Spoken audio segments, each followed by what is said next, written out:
Assalamualaikum warahmatullahi wabarakatuh. Selamat datang di Medialog, tempat di mana kita mengupas kisah-kisah rumah tangga yang penuh warna. Jangan lupa untuk like, subscribe, dan nyalakan lonceng notifikasinya, supaya kamu nggak ketinggalan cerita-cerita menarik lainnya. Kalau kamu punya pengalaman atau kisah rumah tangga yang ingin dibagikan, tuliskan saja di kolom komentar. Siapa tahu, kisahmu bisa menginspirasi banyak orang.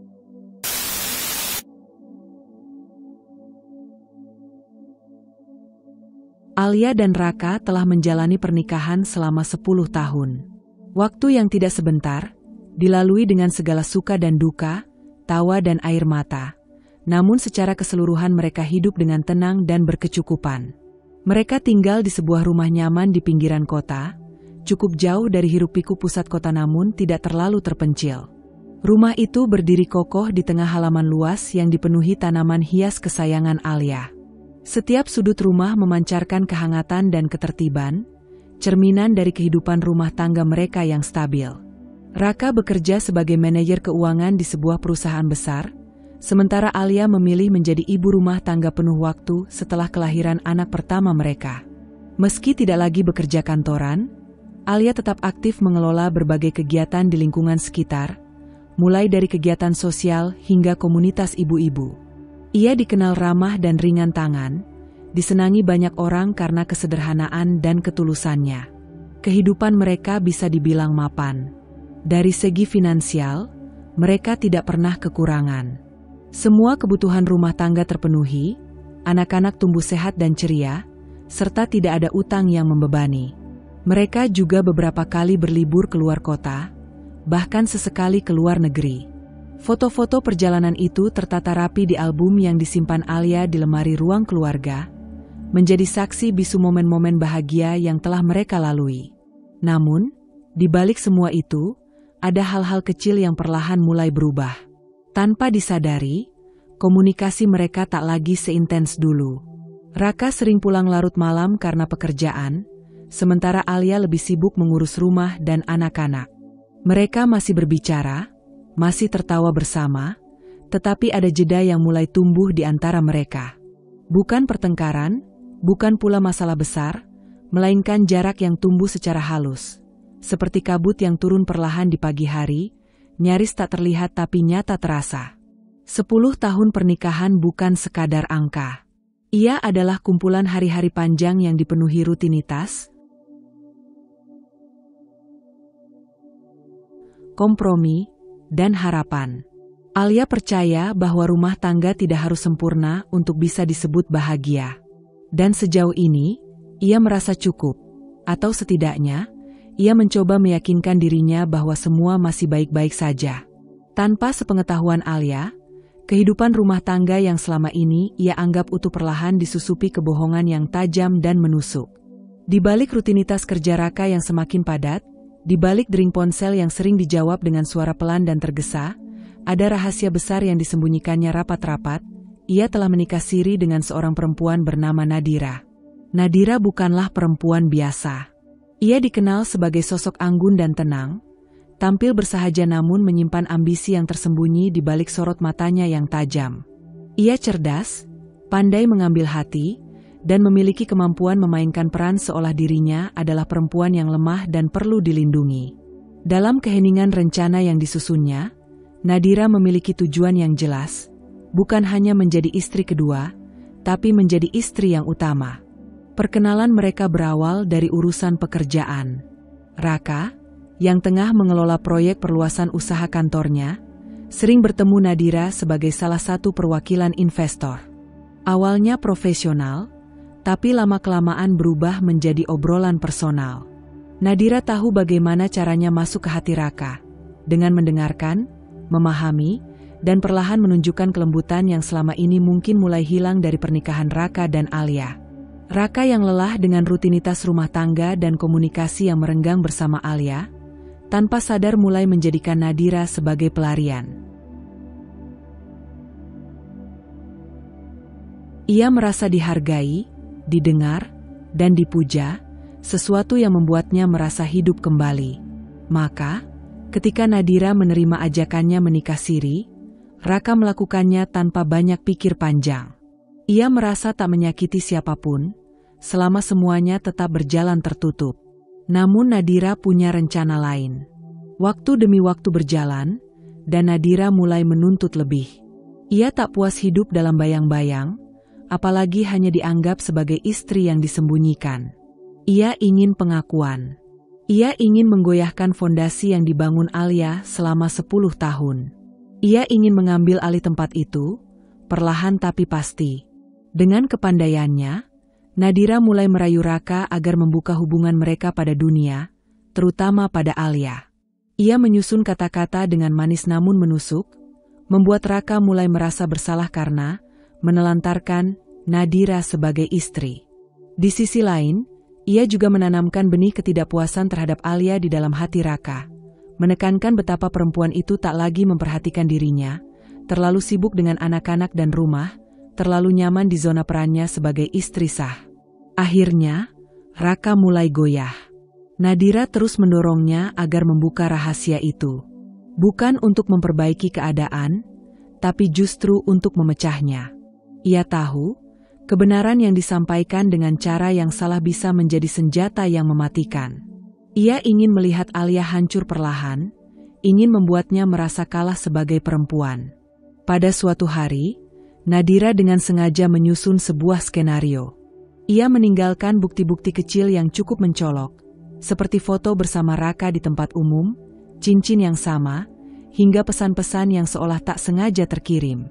Semuanya cukup untuk membuat Alia mulai curiga, tapi belum cukup untuk memastikan. Ketegangan mulai menyelinap ke dalam rumah itu, seperti bara api yang belum terbakar, tapi sudah mulai menghanguskan udara.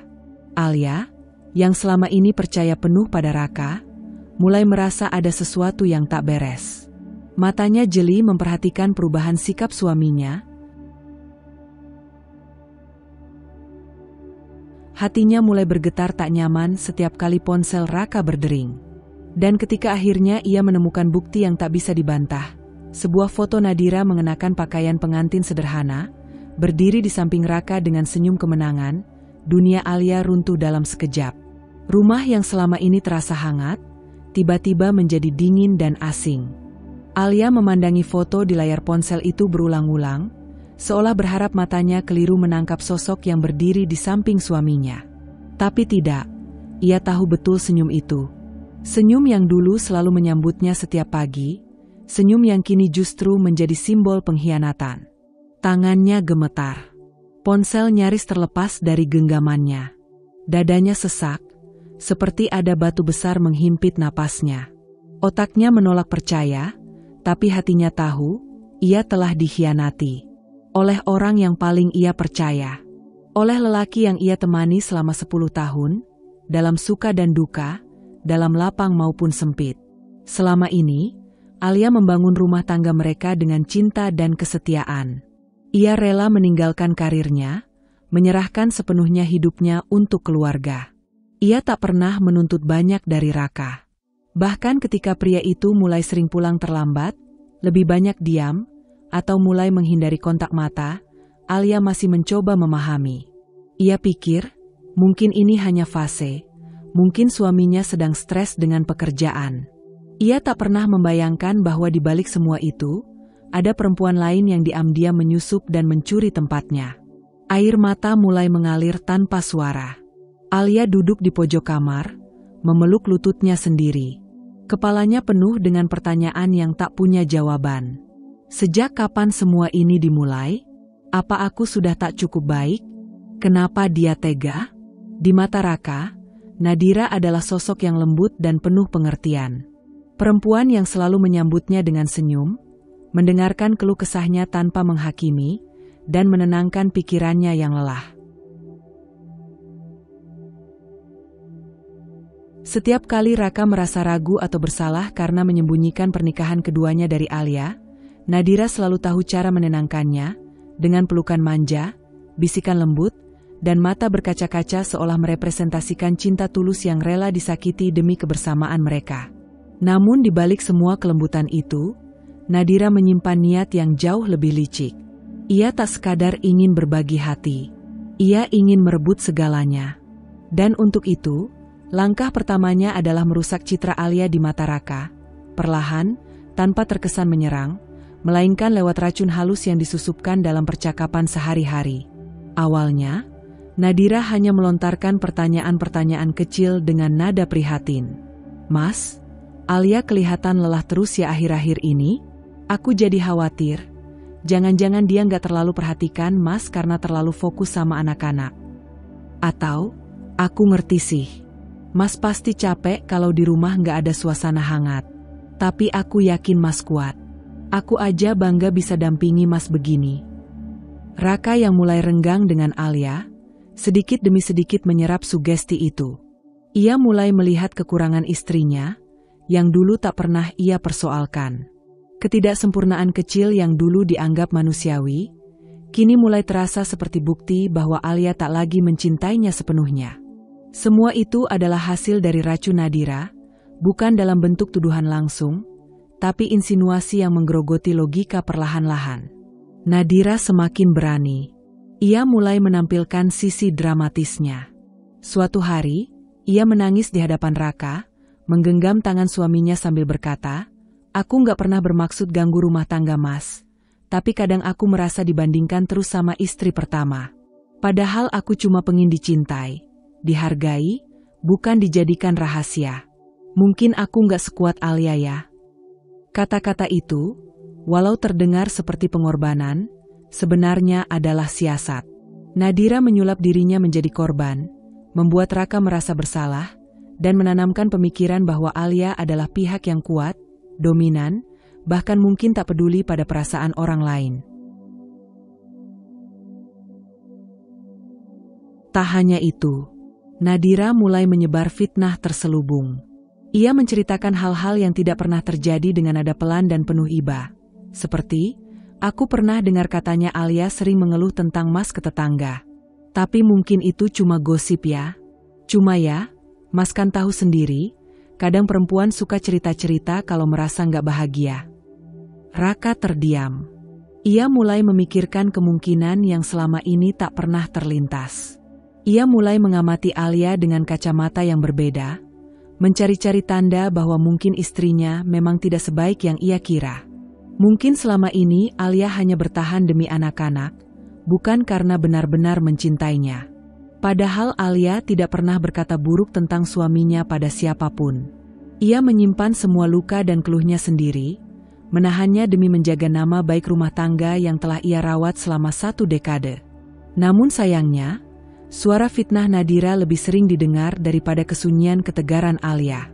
Raka, yang dulu begitu yakin dengan istrinya, kini mulai ragu. Dan dalam keraguan itulah Nadira menari, memainkan perannya sebagai korban yang tampak suci, padahal ialah dalang dari kehancuran perlahan yang sedang menunggu waktunya untuk meledak. Hari-hari yang dulu terasa tenang di rumah Alia, perlahan berubah menjadi dingin dan hampa. Raka, yang dulunya hangat dan penuh perhatian, kini semakin sering diam.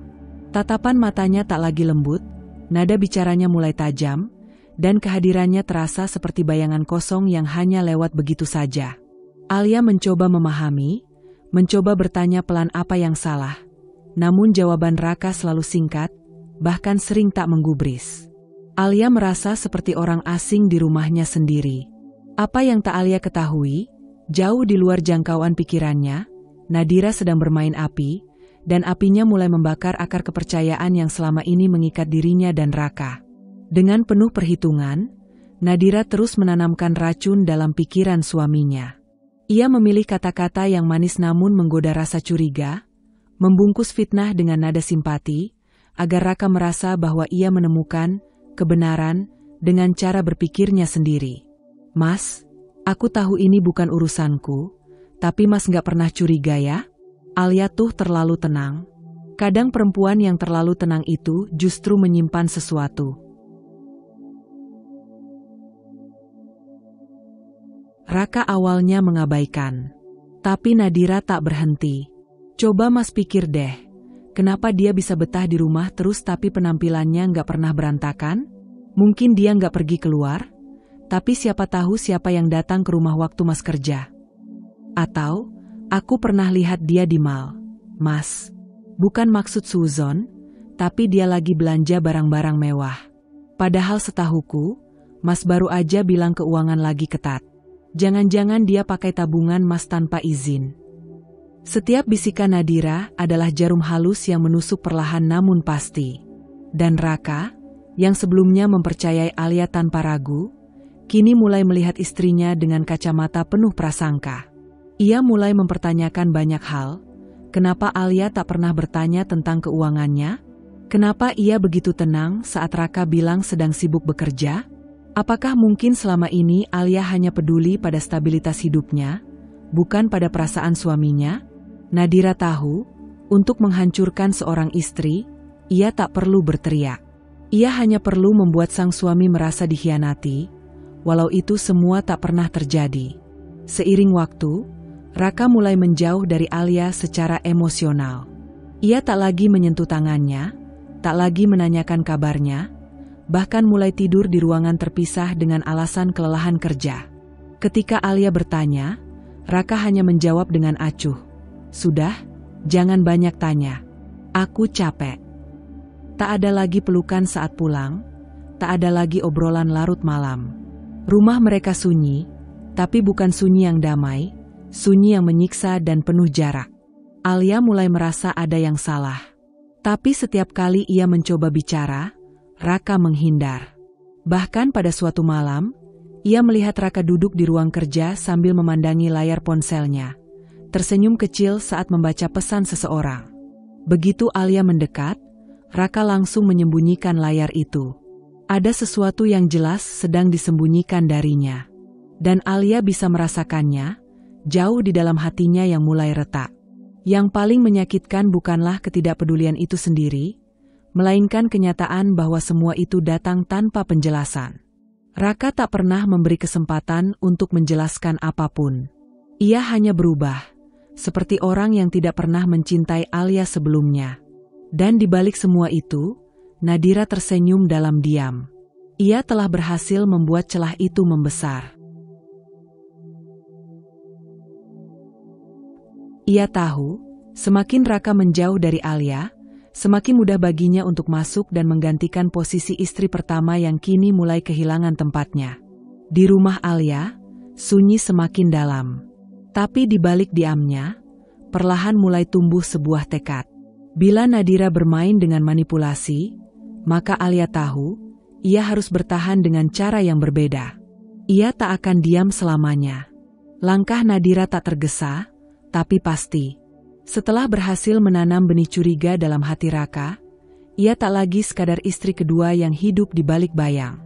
Dengan kepiawaiannya bersandiwara, ia berhasil memposisikan dirinya sebagai sosok penolong, wanita pengertian yang katanya tak ingin merebut, tapi sebenarnya sedang membangun tahta di atas reruntuhan rumah tangga Alia.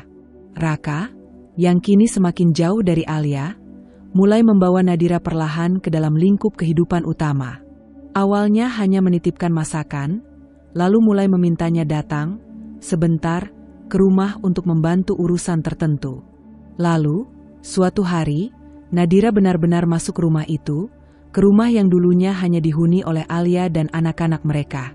Masuk sebagai tamu, tapi dengan tatapan licik seorang calon ratu baru. Alia menyambutnya dengan dingin, sopan tapi penuh kehati-hatian. Ia tahu siapa perempuan itu. Ia tahu apa yang telah terjadi. Tapi demi anak-anak, demi menjaga harga diri di hadapan pelayan dan keluarga besar, Alia tetap berdiri tegak.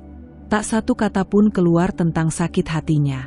Tapi Nadira, dengan senyum manis penuh kepalsuan, tahu bahwa keheningan Alia adalah pertahanan yang sedang runtuh pelan-pelan. Kasihan Alia, ucap Nadira lirih di belakang punggung sang istri sah, saat Raka mulai mengizinkannya ikut dalam rapat keluarga. Sendirian urus rumah sebesar ini. Pasti capek banget. Kalau aku bisa bantu sedikit saja, ya aku ikhlas, asal demi kebaikan bersama. Raka, yang pikirannya sudah termakan racun, mengangguk pelan. Ya, kamu bantuin urusan rumah tangga saja dulu. Soal keuangan, aku juga mulai pusing ngaturnya. Kamu ngerti akuntansi, kan? Itu kalimat yang Nadira tunggu.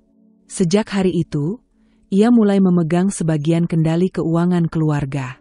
Awalnya hanya mengatur kebutuhan rumah tangga, membayar tagihan, mengatur belanja bulanan. Tapi sedikit demi sedikit, ia merambah ke ranah yang lebih besar. Gaji karyawan rumah, biaya pendidikan anak, bahkan perlahan menyentuh laporan keuangan bisnis keluarga milik Raka. Nadira tahu, bisnis Raka dibangun atas nama keluarga besar, termasuk Alia. Ia tahu, jika ia ingin berkuasa sepenuhnya, ia harus membuat Raka menjauh dari semua yang berbau istri pertama, termasuk peran Alia dalam keputusan-keputusan penting bisnis. Mas, laporan bulan ini ada kejanggalan. Aku nggak tahu ya, tapi yang ngurus bulan lalu itu katanya Alia. Kan? Mungkin dia kurang teliti, atau sengaja. Kata-kata itu seperti bisikan lembut yang menusuk. Raka mulai meragukan integritas Alia dalam urusan uang.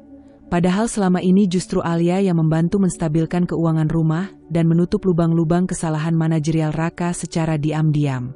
Dengan posisi barunya sebagai penasihat keuangan rumah tangga, Nadira mulai memanipulasi anggaran untuk keuntungannya sendiri. Ia menyembunyikan dana, menyelewengkan pengeluaran, bahkan menyisipkan transaksi fiktif yang tampak sah di mata Raka. Semuanya demi memperkaya diri dan mengokohkan posisinya. Alia mulai merasakan sesuatu yang tidak beres.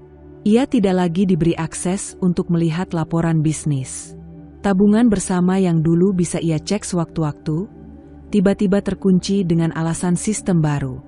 Bahkan keputusan pembelian besar, seperti renovasi rumah, kendaraan baru, dan pemilihan proyek bisnis, semuanya dilakukan tanpa melibatkan dirinya. Yang lebih menyakitkan, orang-orang rumah mulai berubah. Beberapa pelayan mulai bersikap segan padanya, bahkan terang-terangan mematuhi perintah Nadira. Raka tak lagi mempertahankan posisinya sebagai pelindung rumah tangga mereka. Ia perlahan mendorong Alia keluar dari lingkaran utama kehidupan mereka, menggantinya dengan perempuan yang hanya beberapa tahun belakangan ini hadir dalam hidupnya.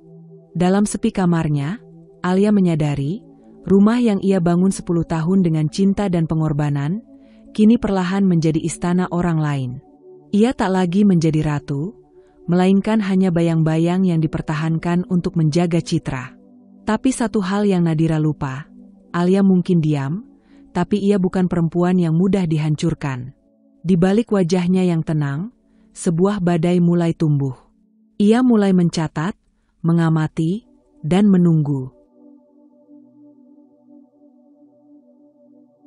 Karena ia tahu, siapapun yang membangun kekuasaan dengan kebohongan, pada akhirnya akan roboh, dan saat itu tiba, Alia akan berdiri untuk menyaksikannya.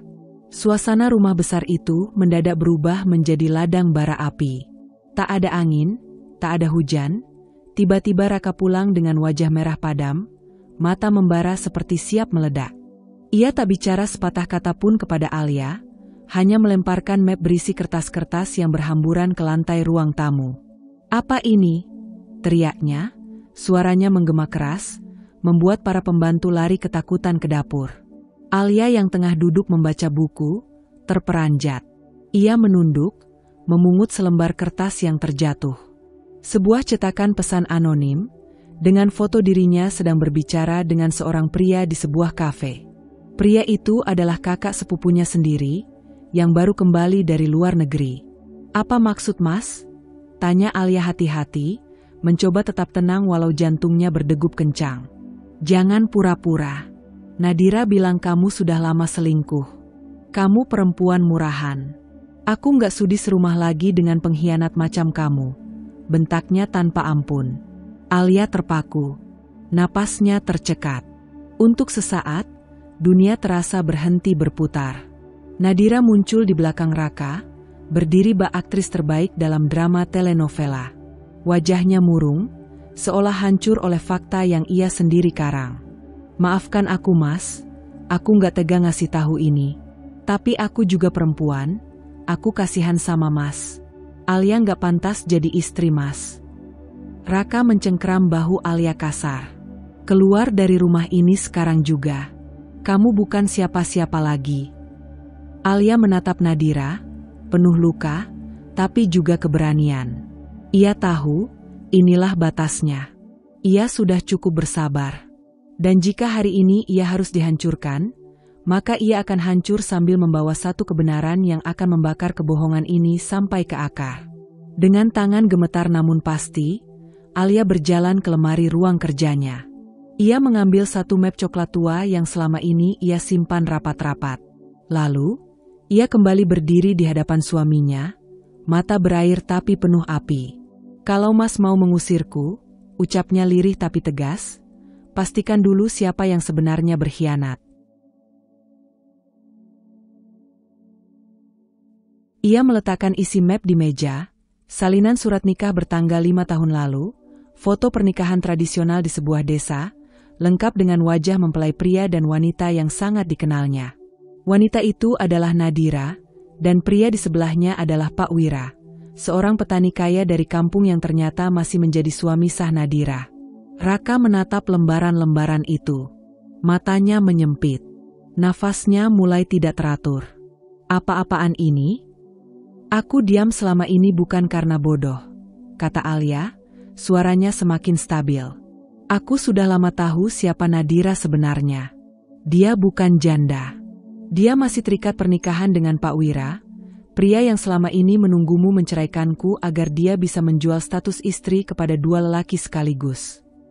Nadira mulai panik. "Mas, jangan percaya dia. Itu semua palsu. Alia rekayasa. Aku sudah cerai lama, cuma belum sempat urus suratnya." "Belum urus surat cerai?" potong Alia. Ia mengambil selembar foto terbaru. Nadira tengah duduk berdampingan dengan Pak Wira di sebuah hajatan desa, hanya beberapa bulan lalu. Di belakang mereka tergantung spanduk bertuliskan, "Syukuran panen dan ulang tahun pernikahan kelima Wira an Nadira." Raka terdiam. Tangannya bergetar. Ia memalingkan wajah dari Nadira yang kini tak lagi mampu berpura-pura. "Mas, aku bisa jelaskan semua ini." Tangisan Nadira menggema di seluruh ruangan seperti jeritan burung yang kehilangan arah. Ia terduduk di lantai, wajahnya dipenuhi air mata, namun bukan karena penyesalan, melainkan karena ketakutan. Ia tidak menyangka Alia berani melangkah sejauh ini. Ia merasa cengkeramannya atas Raka perlahan terlepas, dan istana yang ia bangun dari tipu daya mulai retak. Mas, tolong percaya aku." Rengeknya sambil memeluk kaki Raka yang hanya diam, tubuhnya seolah membatu. "Alia fitnah aku. Dia sengaja mau hancurin aku. Mas tahu kan aku bukan orang seperti itu. Mas tahu aku tulus." Alia berdiri tak jauh dari mereka, masih tegak dan tenang. Tapi di balik ketenangan itu, detak jantungnya berdebar cepat. Ia sudah memperhitungkan semua langkah Nadira, bahkan reaksi histeris dan sandiwara air mata ini. Dengan tatapan datar, Alia berkata pelan namun menghujam, "Justru karena aku tahu kamu akan memutar balik semua ini, Nadira, aku sudah siapkan segalanya." Pintu rumah tiba-tiba diketuk dari luar. Semua mata menoleh. Alia memberi isyarat kepada pembantu untuk membukakan pintu. Beberapa detik kemudian, seorang pria tua dengan sorban lusuh dan wajah keriput masuk. Langkahnya mantap, meski wajahnya menyimpan duka. Ia adalah Pak Wira, lelaki dari kampung yang selama ini hidup dalam diam dan pengkhianatan. Nadira membelalak. Napasnya tercekat. "Tidak, Pak Wira. Apa yang kamu lakukan di sini?" Pak Wira menatap Nadira, matanya sayu namun tegas. Ia berdiri di tengah ruangan, lalu menatap Raka yang masih duduk dengan wajah kelam. "Saya datang bukan untuk merusak rumah tangga siapapun, Pak," katanya dengan suara serak tapi mantap. "Tapi saya di sini karena Bu Alia sudah meminta saya untuk bicara jujur. Saya tidak bisa lagi berdiam diri." Raka menatap Pak Wira dengan bingung. "Siapa Anda sebenarnya?" "Saya, suami sah dari Nadira," jawab Pak Wira perlahan. "Kami menikah 5 tahun lalu secara resmi di kampung.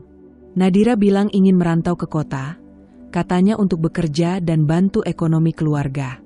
Saya izinkan, karena saya percaya. Tapi ternyata..."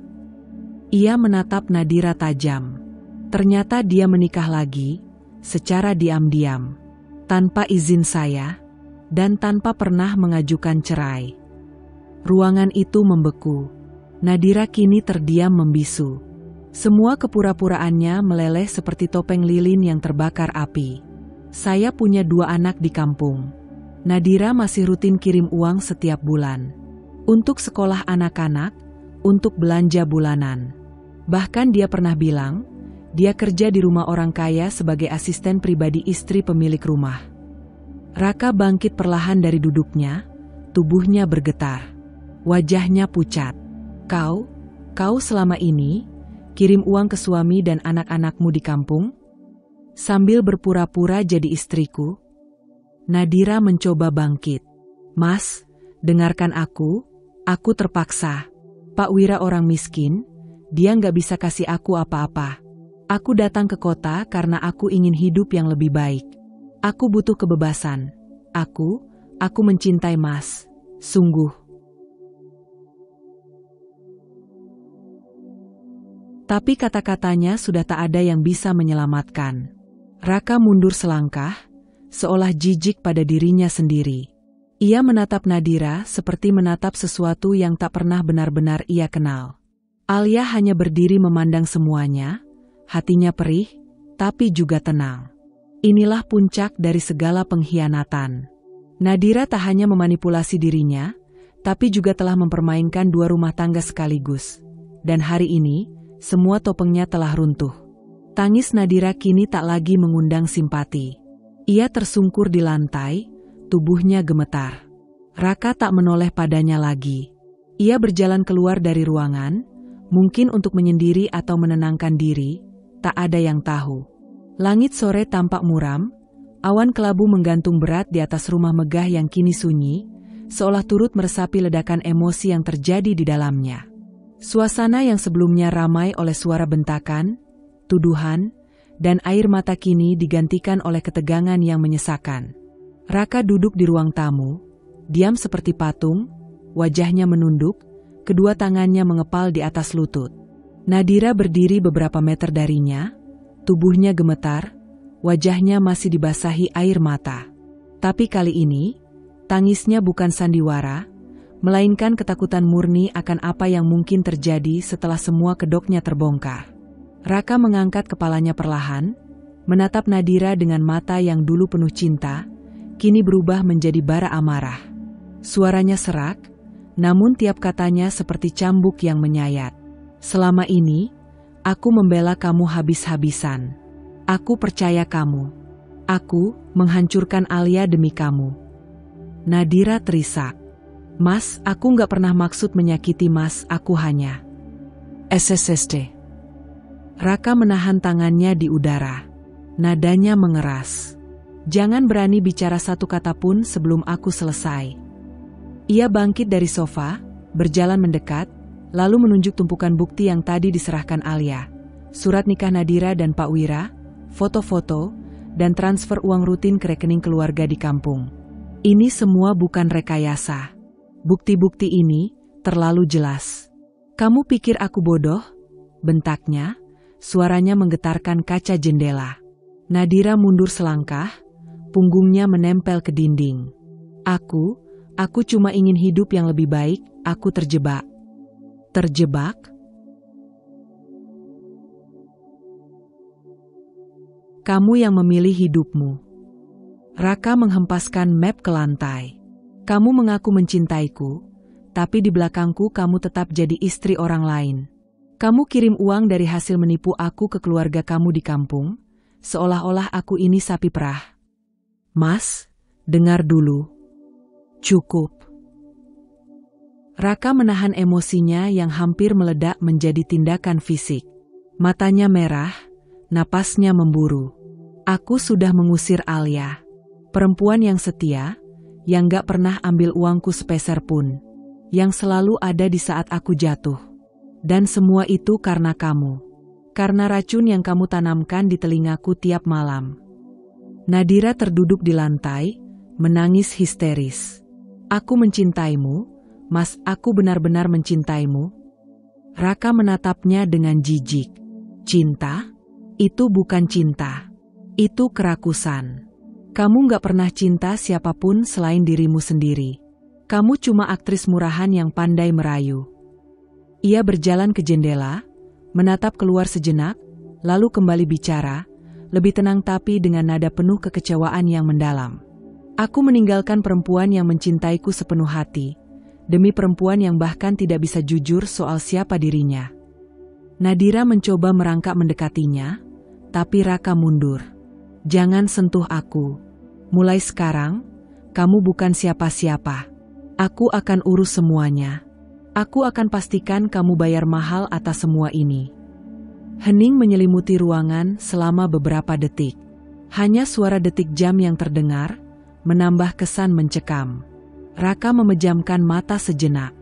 Wajah Alia terlintas di benaknya, senyumnya yang lembut, kesabarannya yang tak pernah habis, dan luka yang ia terima tanpa membalas. Penyesalan menohok seperti pisau yang menembus dada. Ia menyesal, tapi ia tahu, tidak semua kesalahan bisa diperbaiki. Ada luka yang terlalu dalam untuk sembuh, ada cinta yang telah terkubur oleh pengkhianatan. Ia melangkah keluar dari ruangan itu tanpa berkata lagi. Meninggalkan Nadira yang tergolek di lantai, tubuhnya menggigil oleh ketakutan dan kesadaran bahwa semua telah berakhir. Rumah yang dulu ia incar kini berubah menjadi penjara, dan pria yang dulu ia kuasai kini menjadi musuh yang tak bisa ia kendalikan lagi. Di luar, angin berhembus kencang. Awan gelap menggulung, hujan pertama pun turun perlahan. Mungkin itu adalah isyarat. Badai telah datang, tapi juga pembersih luka bagi mereka yang tersisa. Beberapa hari setelah konfrontasi besar itu, rumah megah Raka berubah menjadi sunyi dan penuh ketegangan. Tak ada lagi tawa, tak ada lagi suara langkah Alia yang biasa menenangkan suasana. Yang tersisa hanyalah keheningan yang menyiksa dan jejak penyesalan. Raka duduk di ruang kerja, matanya memandangi tumpukan dokumen yang kini tak berarti. Hatinya hampa. Ia merasa seperti seorang jenderal kalah perang, gagah di luar, tapi hancur di dalam. Di sudut meja, tergeletak foto lama dirinya bersama Alia, tertawa di sebuah pantai, bahagia tanpa syarat. Air matanya jatuh tanpa ia sadari. Nadira? Sudah ia usir hari itu juga. Ia tak memberi kesempatan untuk penjelasan lebih lanjut. Semua kebohongan sudah cukup menjelaskan siapa Nadira sebenarnya. Wanita itu sempat mengemis, memohon, bahkan mengancam bunuh diri, tapi hati Raka sudah beku. Ia memilih diam, dan membiarkan Nadira keluar dengan semua topengnya yang hancur. Namun ada luka yang lebih dalam daripada dikhianati. Kesadaran bahwa ia telah mengkhianati orang yang paling tulus mencintainya. Dengan langkah ragu namun penuh harap, Raka akhirnya menghubungi Alia. Ia menunggu jawaban berjam-jam, hingga akhirnya Alia membalas dengan satu kalimat singkat. Kalau ingin bicara, datanglah. Tapi jangan bawa janji, bawa kejujuran. Hari itu, Raka datang ke rumah kontrakan kecil tempat Alia sementara tinggal. Tak sebesar rumah dulu, tak semewah kehidupannya dahulu. Tapi rumah itu penuh ketenangan, jauh dari racun kemunafikan yang dulu ia biarkan tumbuh. Alia membukakan pintu, berdiri dengan postur tegak, wajahnya tenang tapi dingin. Raka tercekat. Wanita di depannya bukan lagi Alia yang dulu lembut dan penuh harap. Ini adalah Alia yang baru, yang sudah berdiri di atas luka, menghadapinya, dan menang. Alia, suara Raka lirih. Aku minta maaf. Alia diam. Hanya matanya yang menatap, menusuk, seperti sedang menilai apakah pria di hadapannya benar-benar menyesal, atau hanya sedang takut kehilangan. Aku bodoh. Aku buta. Aku biarkan Nadira memanipulasiku. Aku mengusirmu tanpa berpikir. Aku hancurkan kita dengan tanganku sendiri. Aku mohon, beri aku kesempatan satu saja. Alia menarik napas dalam, lalu berkata dengan nada tenang namun tajam. Kesempatan itu sudah kamu buang waktu kamu percaya pada perempuan yang bahkan kamu sendiri tak benar-benar kenal. Kamu memilih percaya pada hasutan, dan meragukan perempuan yang berdiri di sisimu selama 10 tahun. Bukan 10 hari, bukan 10 minggu, tapi 10 tahun. Raka tertunduk. Ia tak bisa menyelah. Ia tahu, apapun yang ia katakan hanya akan terdengar seperti pembenaran. Aku mencintaimu dulu, lanjut Alia, suaranya mulai bergetar. Tapi aku juga mencintai diriku sendiri. Dan kali ini, aku memilih untuk menyelamatkan diri. Aku sudah cukup terluka. Aku nggak butuh pengakuanmu sekarang. Aku butuh kebebasan. Air mata Raka menetes. Jadi kamu benar-benar gak bisa maafin aku? Alia menatapnya lama. Maaf, aku maafkan kamu, tapi aku tidak ingin kembali. Karena maaf tidak selalu berarti harus kembali. Aku akan memulai hidupku dari awal. Dengan atau tanpa kamu. Ia menoleh sejenak ke dalam rumah. Beberapa koper sudah rapi di ruang tamu. Ia sudah siap pergi. Siap meninggalkan semua. Kenangan, luka, dan sisa cinta yang telah dicabik pengkhianatan. Raka hanya bisa berdiri terpaku saat Alia menarik koper dan menutup pintu rumah itu dari luar. Ia tidak menoleh lagi. Langkahnya mantap. Bukan langkah perempuan yang kabur, tapi langkah perempuan yang memilih pergi dengan kepala tegak. Di bawah langit senja yang mulai merona, Alia melangkah menuju arah yang baru. Hatinya mungkin masih perih, tapi ada cahaya kecil di ujung luka itu. Harapan. Harapan akan hidup baru yang lebih jujur, lebih damai, dan lebih layak untuk perempuan sekuat dirinya. Dan Raka? Ia hanya bisa berdiri di depan pintu, menatap punggung wanita yang tak akan pernah kembali. Dan untuk pertama kalinya dalam hidupnya ia tahu bahwa ini adalah hukuman yang paling layak untuk semua kesalahannya. Raka duduk di ruang kerjanya, di tempat yang dulu ia habiskan berjam-jam dengan rencana dan strategi bisnis. Dinding-dinding yang penuh dengan penghargaan, foto keluarga, dan impian yang telah tercapai kini terasa seperti cermin yang memantulkan bayangan kehampaan. Meja kerjanya yang dulu penuh dengan tumpukan dokumen penting kini kosong, hanya dihiasi oleh secangkir kopi yang sudah dingin. Sudah hampir sebulan sejak Alia pergi. Setiap pagi, ia bangun dengan harapan bahwa malam sebelumnya adalah mimpi buruk, bahwa Alia masih ada di sisinya, tersenyum di depan pintu, mengingatkannya untuk tidak terlambat. Tapi kenyataan itu terus menghantamnya, keras dan tak terhindarkan. Ia merasa kosong. Seperti ada bagian dari dirinya yang hilang, terenggut tanpa bisa ia kembali dapatkan. Semua yang ia miliki, rumah megah, bisnis yang berkembang, bahkan uang yang melimpah, tak lagi berarti. Tanpa Alia, semuanya hampa. Sebuah kepalsuan yang terus-menerus ia jalani, dipenuhi oleh rutinitas yang sama, namun tak pernah sama. Raka menatap foto pernikahan mereka yang terletak di meja kerjanya. Ia bisa merasakan kebahagiaan yang ada di dalam gambar itu, kedua wajah mereka yang tersenyum dengan tulus, tanpa beban. Saat itu, ia yakin bahwa hidup mereka akan selalu bersama, saling mendukung dan menjalani segala sesuatu sebagai satu kesatuan. Namun, sekarang ia hanya bisa menatap foto itu dengan perasaan bersalah yang menyesakkan dada. Pernahkah ia benar-benar mencintai Alia? Atau akankah cinta mereka selamanya terpendam di dalam ingatan sebagai sesuatu yang telah sia-sia? Ia mengingat kembali setiap momen yang mereka habiskan bersama.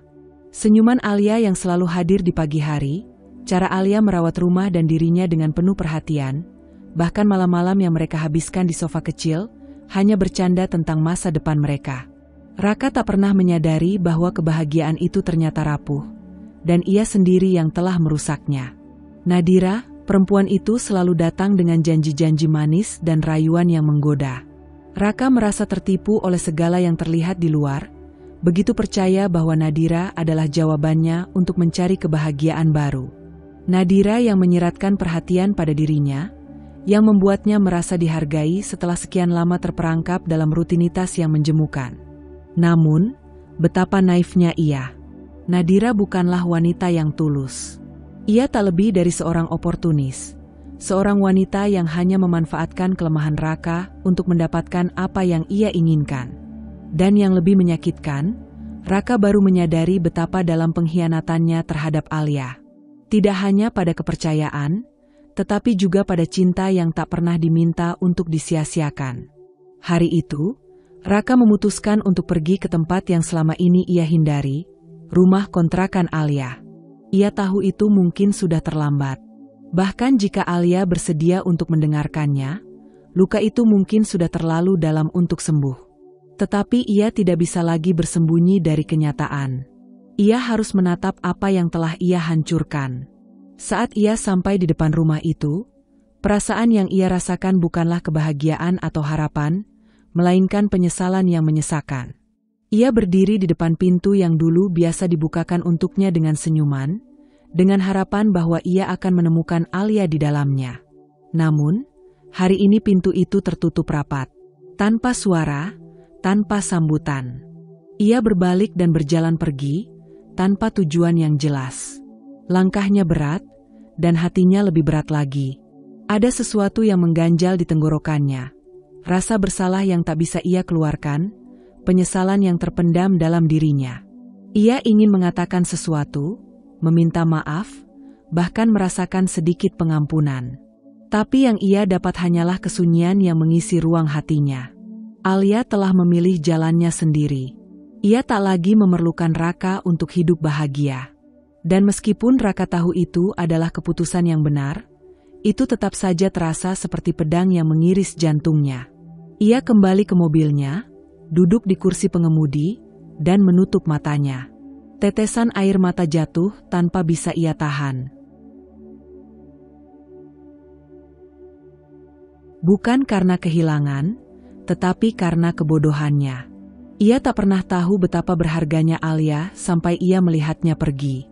Dan sekarang, yang tersisa hanya penyesalan yang tak akan pernah bisa diperbaiki. Alia berjalan menyusuri jalanan kota dengan langkah yang ringan, seolah-olah beban masa lalu yang begitu berat kini telah dilenyapkan angin. Ia memandang langit biru yang luas, sebuah pemandangan yang dulu sering ia abaikan, kini terasa begitu menenangkan. Setiap langkahnya penuh dengan kebebasan yang ia rasakan setelah sekian lama terjebak dalam hubungan yang penuh kebohongan dan manipulasi. Keputusan untuk meninggalkan Raka dan melangkah pergi dengan kepala tegak tidak pernah mudah. Tetapi Alia kini tahu bahwa itu adalah pilihan terbaik yang bisa ia ambil untuk dirinya sendiri. Meskipun hatinya pernah hancur, meskipun ia pernah merasakan sakit yang luar biasa, namun perjalanan itu memberinya sesuatu yang lebih berharga, kekuatan. Kekuatan untuk bangkit, untuk memulai hidup baru tanpa takut akan bayang-bayang masa lalu. Setelah meninggalkan rumah Raka, Alia memutuskan untuk pindah ke sebuah apartemen kecil di pusat kota. Apartemen itu sederhana, namun nyaman. Setiap sudutnya dipenuhi dengan barang-barang yang ia pilih sendiri, bukan barang-barang yang diberikan atau dipilihkan oleh orang lain. Di sini, ia merasa memiliki kendali penuh atas hidupnya, tidak ada lagi campur tangan atau pengaruh dari siapapun. Pekerjaan yang ia jalani juga mulai memberikan kepuasan yang berbeda. Dulu, ia hanya bekerja untuk memenuhi kebutuhan keluarga. Namun kini Alia bekerja untuk dirinya sendiri. Ia membuka sebuah toko online yang menjual produk-produk kecantikan alami yang ia buat dengan tangannya sendiri. Alia mulai memanfaatkan keahlian yang ia pelajari selama bertahun-tahun, meracik bahan-bahan alami untuk perawatan kulit. Bisnis kecil-kecilan ini bukan hanya menghidupi dirinya, tetapi juga memberikan kepuasan yang tak terhingga. Ia merasa bahwa setiap produk yang ia buat adalah bentuk dari kebebasan dan keputusan-keputusan yang ia ambil untuk menjadi lebih mandiri. Hari-hari Alia dipenuhi dengan aktivitas yang ia nikmati. Ia belajar hal-hal baru, mengasah keterampilan yang dulu tak sempat ia pelajari karena terlalu sibuk dengan kehidupan rumah tangga yang tidak bahagia. Ia mulai berolahraga lagi, mengikuti kelas yoga yang telah lama ia tinggalkan. Tubuhnya yang semula lemah kini mulai terasa lebih kuat dan bugar. Ia merasakan kedamaian dalam setiap gerakan yoga yang ia lakukan, dalam setiap napas yang ia ambil. Namun, Kebangkitan Alia bukan hanya datang dari perubahan fisik. Lebih dari itu, ia menemukan kedamaian batin yang luar biasa. Ia berhenti mencari-cari alasan untuk melawan rasa sakit yang ditinggalkan oleh pengkhianatan Raka. Ia berhenti mencari cara untuk membalas dendam atau membuatnya merasa bersalah. Alia tahu bahwa hidupnya adalah tanggung jawabnya sendiri, dan ia tidak bisa membiarkan masa lalu menguasai masa depannya. Suatu hari, saat ia sedang duduk di kafe kecil sambil menikmati secangkir kopi hangat, teleponnya berbunyi. Itu adalah panggilan dari sahabat lama, Dita, yang selama ini selalu ada untuknya, bahkan di saat-saat tergelap. Dita mengajaknya untuk bertemu, dan meskipun Alia merasa hidupnya kini lebih damai tanpa campur tangan siapapun, ia tahu bahwa ia membutuhkan dukungan teman untuk terus maju. "Alia, aku bangga padamu," kata Dita saat mereka bertemu di sebuah taman. "Kamu terlihat berbeda. Lebih kuat, lebih bahagia, lebih hidup. Aku tahu ini bukan perjalanan yang mudah, tapi aku tahu kamu bisa. Aku selalu percaya kamu akan bangkit." Alia tersenyum lembut, memandang Dita dengan mata yang penuh rasa terima kasih. "Aku juga merasa begitu, Dita. Aku tidak lagi mencari kebahagiaan di luar diriku. Aku tahu sekarang bahwa kebahagiaan itu datang dari dalam diri sendiri. Dan itu lebih berharga daripada apapun." Dita mengangguk, senang melihat perubahan positif pada sahabatnya. Mereka berbicara tentang banyak hal, tentang impian-impian baru, tentang kehidupan yang lebih baik yang bisa mereka capai, dan tentang bagaimana setiap orang memiliki kendali penuh atas kebahagiaan mereka sendiri. Di tengah percakapan mereka, Alia menyadari sesuatu yang sangat penting, bahwa meskipun ia pernah mencintai Raka, meskipun ia pernah merasakan bahagia bersamanya, ia tak perlu lagi membiarkan dirinya terperangkap dalam kenangan yang telah menjadi bagian dari masa lalu. Hidupnya kini adalah miliknya sendiri untuk dijalani, tanpa bayang-bayang pengkhianatan atau penyesalan. Malam itu, Alia pulang ke apartemennya dengan hati yang ringan. Ia menatap keluar jendela, memandang bintang-bintang yang berkelip di langit malam. Tiba-tiba ia teringat akan masa lalu, mengenang saat-saat bersama Raka yang dulu penuh harapan, namun kini hanya menjadi kenangan. Tetapi kenangan itu tidak lagi membuatnya merasa hampa. Ia tidak lagi berharap kembali ke masa itu. Ia sudah menemukan tempatnya di dunia ini, jauh dari kebohongan dan pengkhianatan. Alia menutup mata, meresapi kedamaian yang baru ia temukan. Ia tahu hidupnya belum sempurna, tetapi kini ia merasa utuh. Dalam setiap langkah yang ia ambil, Alia tahu bahwa ia sedang membangun masa depan yang lebih baik. Sebuah masa depan yang penuh dengan kebebasan, keberanian, dan kebahagiaan yang hakiki. Dan yang lebih penting, Alia menyadari bahwa hidup ini penuh dengan kemungkinan. Kemungkinan untuk mencintai diri sendiri, untuk memberi, untuk tumbuh, dan untuk memulai babak baru yang lebih indah. Tahun berlalu, dan Alia kini berdiri di puncak kehidupan yang baru, kehidupan yang ia ciptakan dengan tangan dan usaha sendiri. Bisnis kecantikan alami yang ia dirikan semakin berkembang, menjadi brand yang dikenal di kalangan para wanita yang mengutamakan kesehatan dan keindahan alami. Keberhasilan itu bukan hanya tentang angka dan keuntungan, tetapi juga tentang bagaimana Alia berhasil menemukan kembali dirinya setelah melalui perjalanan panjang yang penuh dengan liku-liku dan pengkhianatan. Hari-hari Alia dipenuhi dengan kedamaian, penuh dengan rutinitas yang ia nikmati. Ia masih bekerja keras, tapi ia tahu bagaimana memberi ruang untuk dirinya sendiri.